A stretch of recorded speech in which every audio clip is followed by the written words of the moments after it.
Hey Bubble family, welcome back to the channel. So in today's video I'm going to be talking about chapter 2 of Tom Bower's book, which is titled School. So as always, I will do a brief synopsis of what is in that chapter and then give it my therapeutic perspective. So hopefully along the way you can still learn something as well. So if you would like to skip to that, the timestamp will be on this video or in the description box below. But for the rest of you who enjoy my waffle, here it is. So, look, just knocking things over on my, look at my notes. I was thinking as well, you know, I might do this book as a giveaway at the end. So for anybody who actually wants this book with all of my scribblings inside, I might do that. So let me know if anyone of you is interested in that. And I might do it. Do you know what, actually? I might do it as a member giveaway, because actually I haven't done a specific giveaway for the members, and then I might do a giveaway for everybody, including non-members, of Tom Bower's book, for the people that maybe some of you haven't bought it or not able to buy it. So I'll have a look into that, because I know there are some countries I can't send to, so it's a little bit tricky in regards to ordering a book. This one obviously I can send wherever, but I might have to buy the book and then send it out. I don't know. I'll work it out. But let me know if this is something that you might be interested in, because if not, then that's okay. You might not want a book with my scribblings in it. I don't know. But yeah. So made my little notes. So a few of you have obviously noticed the curtain situation yesterday. I did notice it more as I was editing the video, but I was reluctant to then put another comment and going, oh my gosh, it's happened again, because I didn't want anyone kind of taking away from the actual video itself. But a few of you have noticed it, and it's a little bit freaky. I will say that I've had a few things happen in my bedroom. Arthur's definitely picked up on things. But I've never felt like an ominous presence. I believe it's my nan. Because I had a situation with my mum and dad where we were playing cards, and my mum and dad were sitting down playing cards in the then dining room, and I come in to join them, and so they hadn't left the room at all at that time. So I then come in to join them, and we started playing the same game that they were playing, and then 2 particular cards were missing from the pack. So my mum and dad were kind of going, well, I don't understand. We've literally just played this same game and the cards were there. So where are the cards? So we literally hunted everywhere. We were looking in the packs, because obviously you couldn't play this game without these particular cards. You had to have the whole set.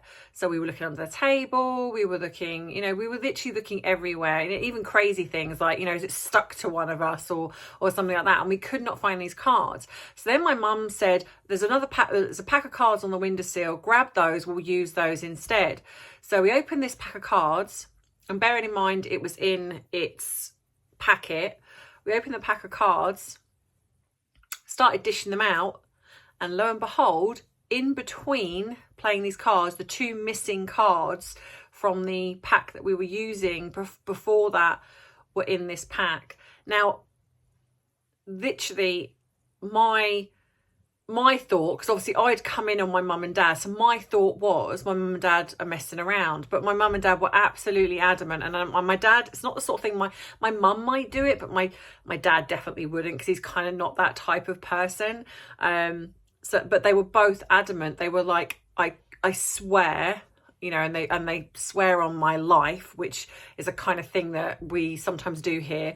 And I know that if they do that, then that means that they're absolutely not joking around. They were like, I swear we did not touch these cards. You know, literally we were playing cards, you walked in and we started dishing them out again, and then we noticed these 2 cards were missing. It was the most craziest thing, but we like to think that it was to do with my nan, because my nan was a joker. My nan, she loved playing cards, so it's kind of comforting to think that my nan is with us and she's kind of going, you know what, I'm gonna, you know, if I can't play cards, I'm just gonna mess your game up. So I know that probably there may be some of you that don't believe in this type of stuff, but I don't like to believe in the more sinister things, but I like to think that actually my nan is here and she's just messing around and playing games with us, so trying to be part of what we're doing. So yeah, it was a crazy thing, and it's certainly been a topic of conversation in our household for quite a while. So the other thing I wanted to mention is, a lady contacted me. She is new to YouTube. She runs a channel called Coffee Break Theology, and she is, she calls herself Granny God Pods. So obviously I think, you know, obviously this is more of a religious theme to this, and whether or not you're into this or not, because this channel is about inclusivity, and I want to make sure that everyone, you know I have a lot of people here that are Christian, or, you know, and are very much part of that community. So this could be something for you. I think she's got 6 subscribers, bless her. So whether or not this is something that you would enjoy, maybe go across and subscribe to her channel, kind of really help her out a little bit, because you don't have to turn the notifications on, you know, so you won't get any notifications of her videos. But, you know, this might be something that you like, or at the very least, just a bit of kindness in wanting to kind of help this little lady along, and help her channel. So bless her with 6 subscribers. I've gone and joined. So I hope that you will go across and give her some support as well, just to get her up and running, to help her out. So the other thing, on Friday, I will be doing my questions as I've done last week, the Q&A. So if you have any questions in relation to the videos that I've done this week, so I'll only be answering video on the videos that I've done this week. So it's about the UN, Harry's speech, their body language, or to do with any of the chapters that I've done in the book. If you have any questions, please either email me, or I will do a post in the community page, I think, because that way then I can keep it all together. Now, I will say that I will prioritize member questions, so they will go first. And then if I have any questions from the rest of you after that, I will then add those in afterwards. Obviously, if I get too many, I will try and kind of break them down a little bit. So yeah. Makeup. What am I wearing today? Same, pretty much the same, but I will say then the thing that I'm wearing that is a little bit different today is this from Charlotte Tilbury. It's called Glowgasm. It's been a while. It's about as exciting as it gets for me. It's a beauty light wand, and it's the pink one, and I'm wearing it today, so you can see, and it's really pretty actually. And I do have a code for anyone that has never ordered from Charlotte Tilbury. I was sent a code for your first order, and it's £20 off. I believe if you spend £100. Now, I appreciate that not everyone wants to spend £100 on makeup. Completely get that. Absolutely can get that. And I don't always spend £100 on makeup, trust me.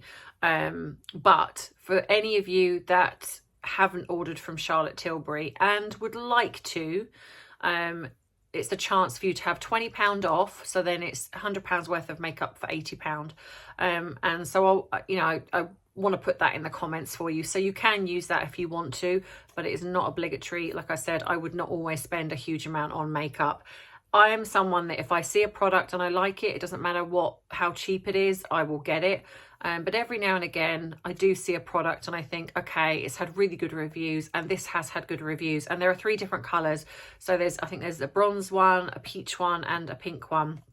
And I thought I'd try the pink one. So, and the thing is with this, even though they might be, I think this is, do you know what, I actually can't remember. I need to Google what the price is, and I'll put that up here in the picture of it up here. But they last. So whereas sometimes a lot of the cheaper products, they dry out quite quickly or they don't last as long, these do, and they last a long time. And I'm not someone that always throws my products away. Depending on what it is, mascara and things like that, I do. But you know, something like this, it's like you do not need a lot. So I think in a way it kind of then balances itself out, so to speak. So yeah, so that's that. I think that's it for the waffle. Oh, I will add that I'm now beginning to struggle with the comments. I am very, very grateful to the channel growing, but unfortunately, what comes with that is a lot more comments. So I am trying to get to all of you. So please bear with me, because I eventually get, but I end up being like with some of them a week late. But if you have a comment that's a priority, that you really need a question answered, then what I would say, if you haven't heard from me in a few days, rewrite the comment so then it comes to the top, and then usually I will see that and I will probably answer you. Or you can email me, and I do try and spend my weekends answering a lot of the emails. I do have a bit of a backlog, but I will get to you. So yeah, I think that is everything. So by now, Bubbles, you know what to do. Grab that drink of choice, whether it be tea, whether it be coffee, whether it be iced coffee in this very warm weather still. And I have got raspberry, passion fruit and lime, I think, sparkling today in my tankard. And so if you would like to join me in something like that, you please feel free. And like I always say, if you would like to have a Pimm's and lemonade with some lovely fruit in it, or maybe a strawberry and kiwi fruit cider, because as we all know, it is 5 o'clock somewhere. So grab that drink and let's dive right in.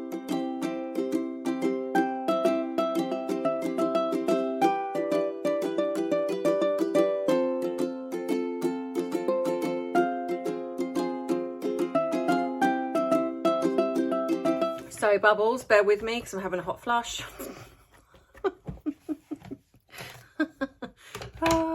So today's chapter 2, school. So at this point, Doria, this is around 1990, Doria was away for 3 weeks at a time. Thomas states that he couldn't quite understand why Doria would go away for 3 weeks, but he didn't complain, and he agreed to take on full responsibility of their daughter. So Megan moved into his large converted barn permanently.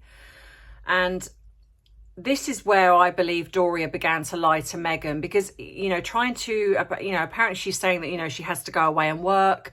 So to me, something was going on here. Now, we've already shown in yesterday's video that she was struggling to cope with Megan. And I think this was part of it. I think she didn't want to be a parent to Megan. So I think she made up this kind of lie and saying that she had to go away for work and things like that. So, of course, then Thomas then took her in full time to look after her.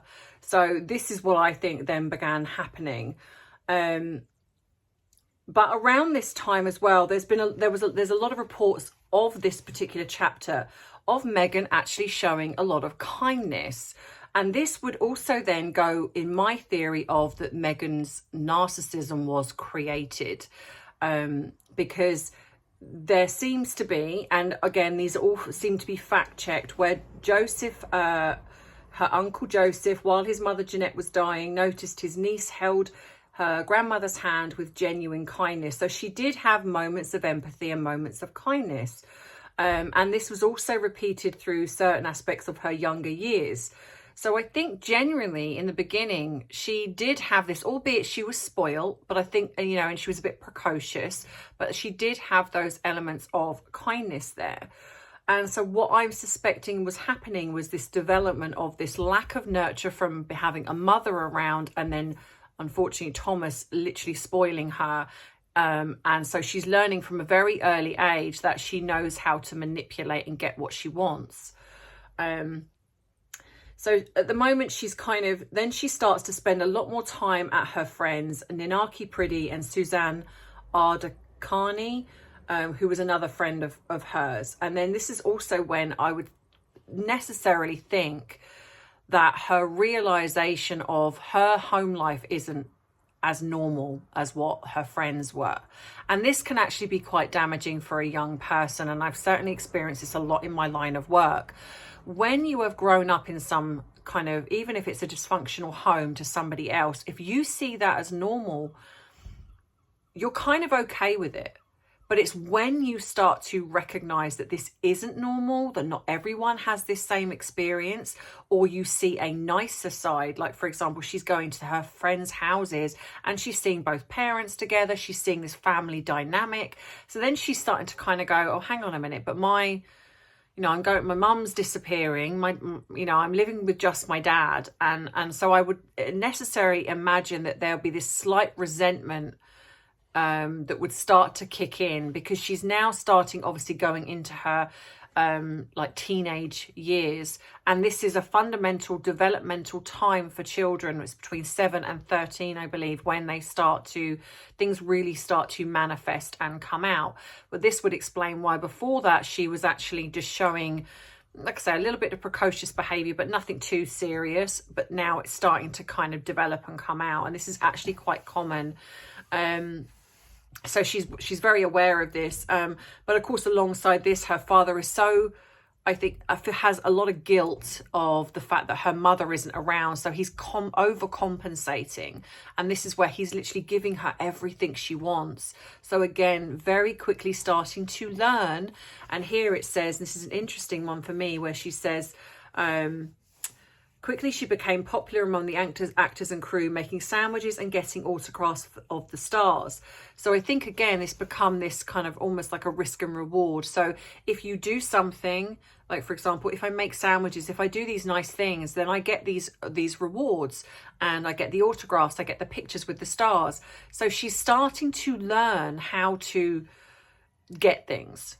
So this is this programming that's kind of going on in very early years. And this can actually happen in a lot of cases with children. It's this pre-programming that she starts to learn that if I do something nice, I get something in return. On the flip side of that, she's also learning how to manipulate. If I cry, if I, do those things, and I also get something from my dad. So, she is developing this. Around this time, around the 1990s, it also says that this is a 20-year campaign fronted by Betty Friedman, Andrea Dworkin, Jane Fonda and Gloria Steinem had matured into an irreversible movement with deep-rooted Hollywood. And this is in the mid-90s. And this was when the Procter & Gamble advert, and this is why I've said in a previous video, and if you haven't watched that, please go and watch my series on Meghan Markle. And this is where I said that I believe there was this movement that was going along, underlining movement going on, where all these women were starting to complain. Women were starting to kind of step out and kind of go, no, we're not going to be stereotyped anymore. We're not having this. This, I believe, is the very first bandwagon that Meghan jumped onto. We've seen, a lot of the time that she's jumped onto these bandwagons, and this is exactly what she's done here. She has joined this bandwagon. So then she writes the letter to Procter & Gamble, Hillary Clinton, and she doesn't get a response. There's nothing. Thomas steps in again, saves the day, he then writes to them, doesn't get a response. And then, of course, the adverts changed. And then what he does, the fatal mistake, I believe, is then tell Meghan that this was down to her. and he then got her on Nickelodeon. And of course, then this report that Meghan is just, you know, rather than this being this classroom project and everyone's kind of writing in and complaining, this was made to look as if Meghan is this, you know, force to be reckoned with, and she's created this change when actually she didn't. And this has been fact checked. You know, there's no evidence to show that Meghan had any of these replies. But this lie was created, unfortunately, by Thomas, and then Meghan's run with it.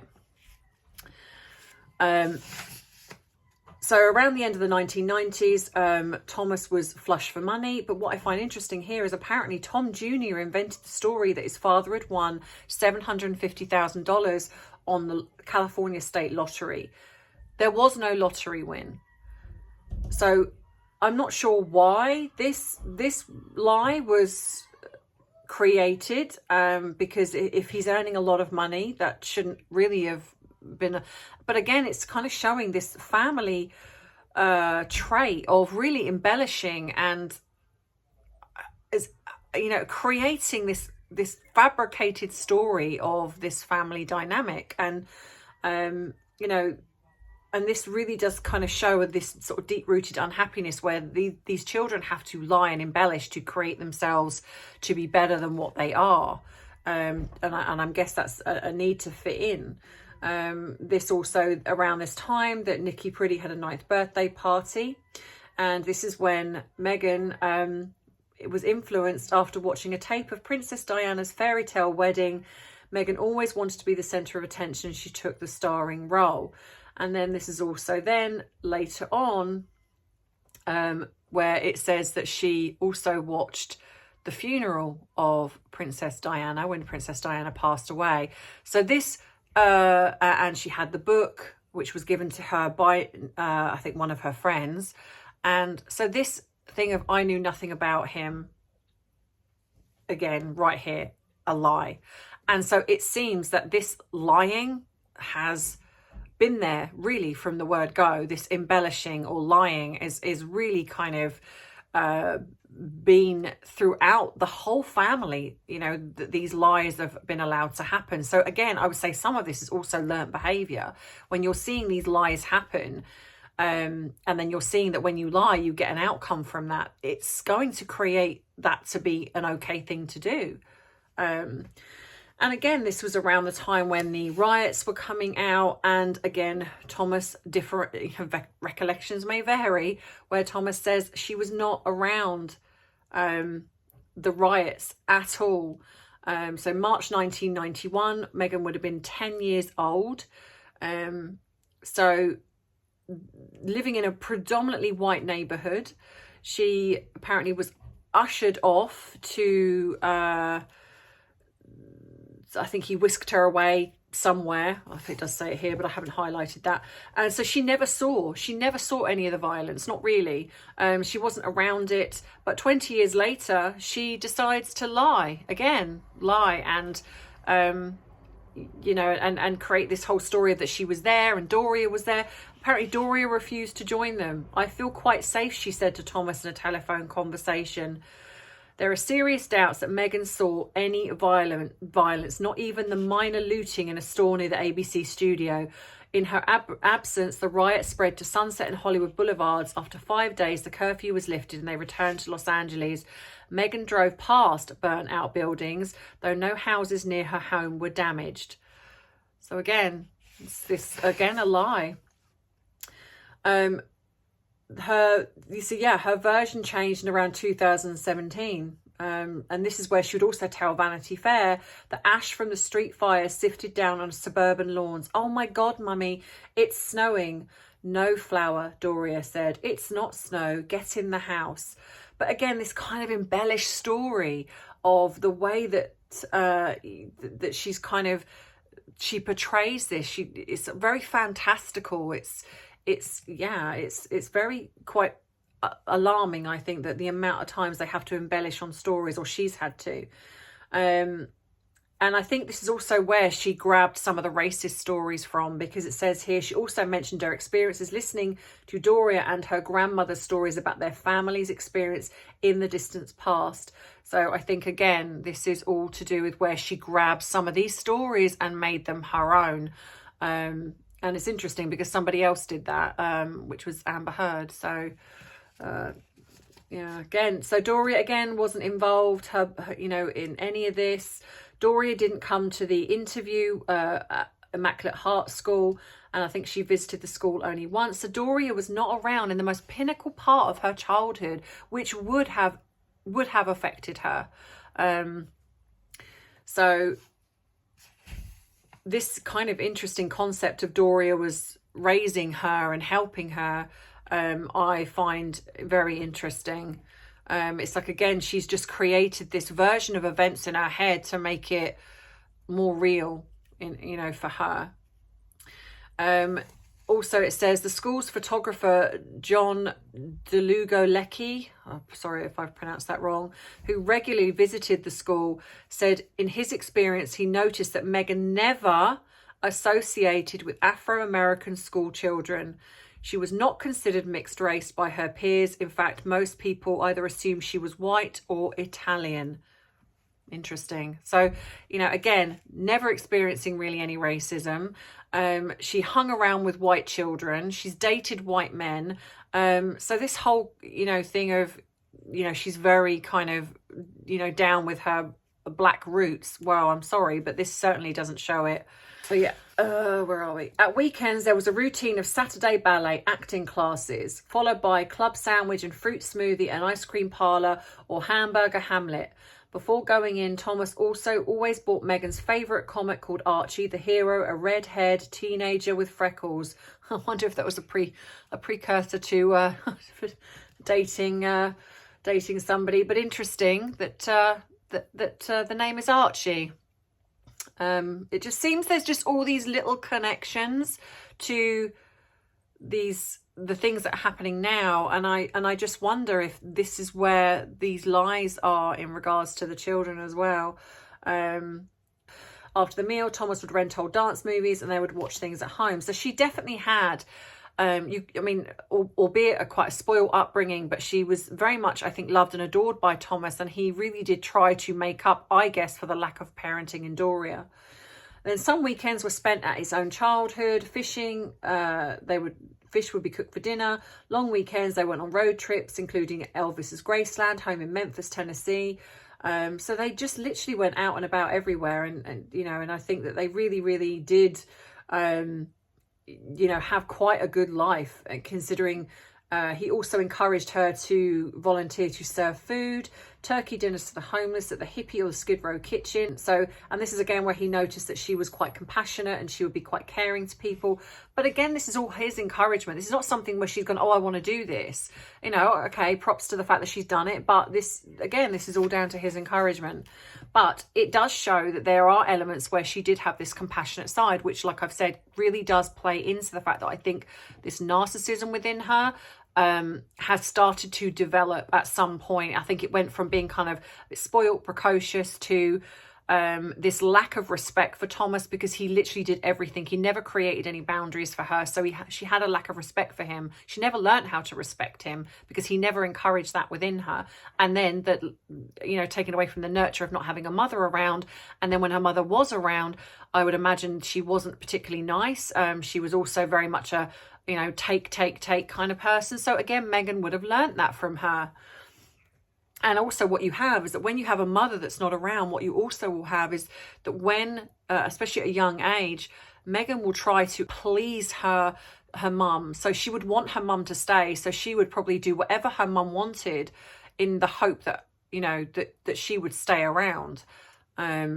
So this kind of version of her, and I did laugh the fact that I called it Twizzler. I'm so sorry, because I was actually eating Twizzlers when I said that, and it's actually Sizzler, and I recognise that now. So yeah, I called it Twizzler. And it wasn't. There were various holidays where Thomas would pay for holidays and include Doria, and funnily enough, Doria would go on those, but she didn't spend much time with Meghan outside of that. Now, this is where, again, in 2014, Megan's memories of her childhood, where she embellishes again. My teens were grappled with how to fit in and what that even meant. My high school had cliques, the black girls and white girls, the Filipino and the Latina girls. Being biracial, I felt somewhere in between. So every day during lunch, I busied myself with meetings, French club, student body, whatever one could possibly do between noon and 1 p.m. I was there, not so that I was more involved, but so that I wouldn't have to eat alone. Thomas Markle disputed Megan's later version of events of her school years.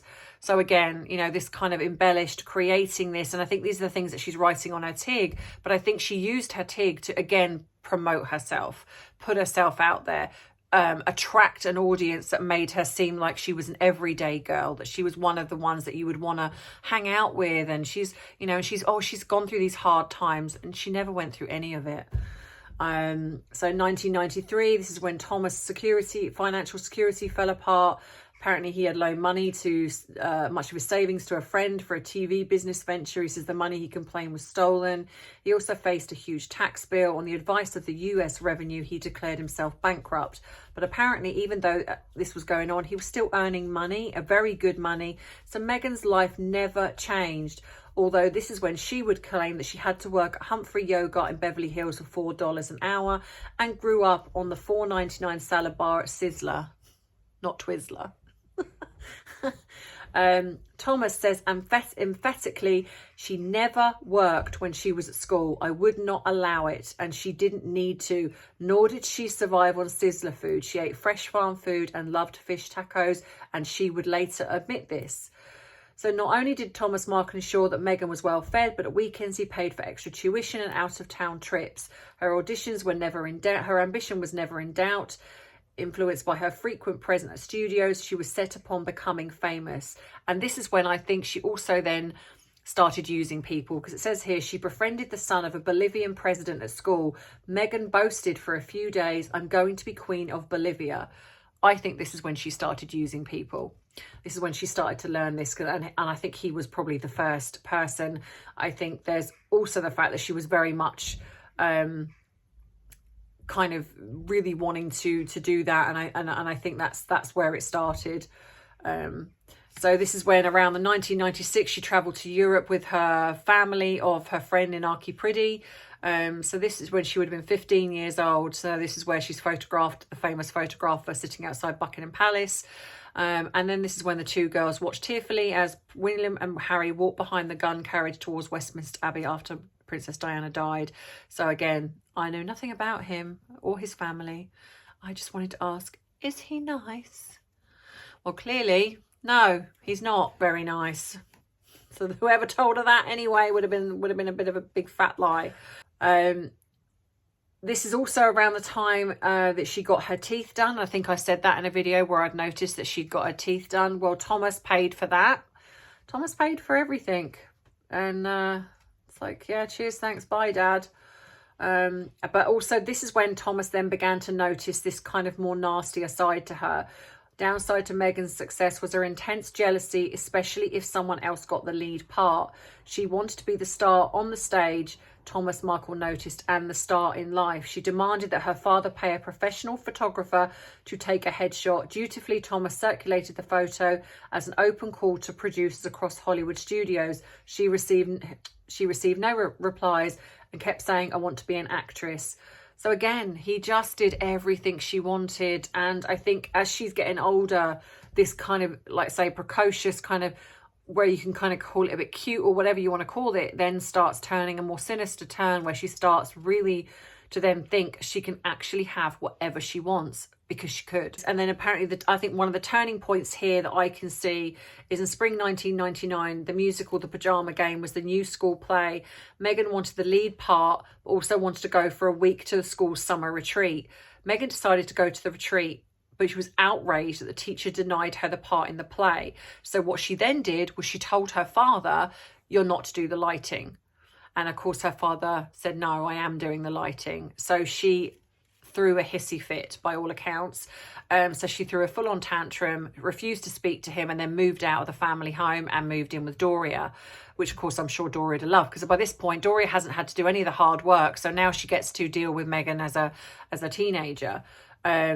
And that's, you know, for her, I'm guessing that's probably far easier because she'd be like the cool parent then. So yeah, so this is what happens when you tell Megan no. It's kind of a full on, and this is what Thomas would have then got, that message of, if I tell her no, this is what's going to happen. If I go against her, this is what's going to happen. She'll deny me that love of being my daughter. And that's exactly what she did. And then of course for her, it's this, I want what I want and you're not going to tell me no. And we've seen this behavior later on, but I think this is one of the first experiences of when he actually says no to her. But unfortunately, because he's never said no to her before, she didn't like that. And this is the result of that. So then I think what seems to be happening then, her relationship with him starts to change. But he's still providing for her. And that is very plain to see. In the school's yearbook, her photo was accompanied by a quotation of Eleanor Roosevelt. She chose, "Women are like tea bags. They don't realise how strong they are until they're in hot water." So again, early plagiarism of creating a quote that wasn't hers, but it was somebody else's. And again, where have we seen that before? Despite her gratitude for his generosity and for paying a total of £165,000 in school fees, Meghan's departure for university inevitably created tension. Thomas Markle became melancholic as his daughter began to prepare to leave for Los Angeles. And unfortunately, the catalyst, the person that she, by the looks of it, really started to take that out on was Thomas. And unfortunately, this is what can happen, you know, and I'm not, and I, you know, I do stand by the fact that not every person that has a spoiled upbringing that gets things does turn into this. And someone did say this to me in the comments, and I absolutely agree. However, when you are not given boundaries, when you are not, when you also have the fact that most of her upbringing, Doria was not around, so she's, you know, she's quickly recognizing that when she goes to her friends, you know, they've got the mother there, you know, it's like this sort of perfect little family, and she hasn't got that. So there would be this resentment. And I'm wondering if along the way, when she does have that time with Doria, that Doria is kind of sowing that seed that Thomas is to blame. Because it seems to me that she kind of goes from being this daddy's girl, which she certainly was in the beginning by the looks of it, and then she starts to change as she spends probably a bit more time with Doria.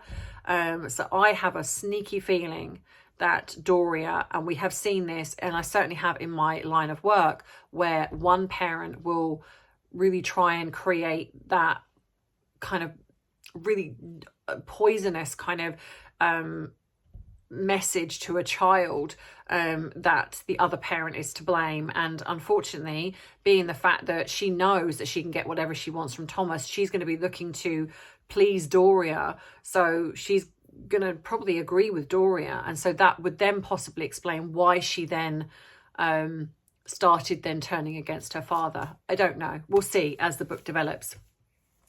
So let me know, as always, in the comments bubbles what you think. And if you like this video, please give it a thumbs up. If you like more of my videos, then maybe you would think about subscribing to the channel, because it really does help the algorithm and put me on the recommended. And I appreciate all of your love and support. Thank you to everybody who has become a member. If you would like to do that, you can be a Patreon, which will be in the description box, and you can click on the join by the subscribe button, where you can become a member for $2.99. And thank you to everyone else that has bought me a cup of tea. You are most delightful. And also, I stand corrected. Yes, women glow. We don't perspire. I was corrected very much in the channel. Yes, on the video. On the video? No, on the comments. In the comments. So yeah. So as always, I love you. I appreciate you, and I respect you. And I will see you in tomorrow's video. Don't forget my live with Trev on Friday. Mwah. Love you, Bubble family.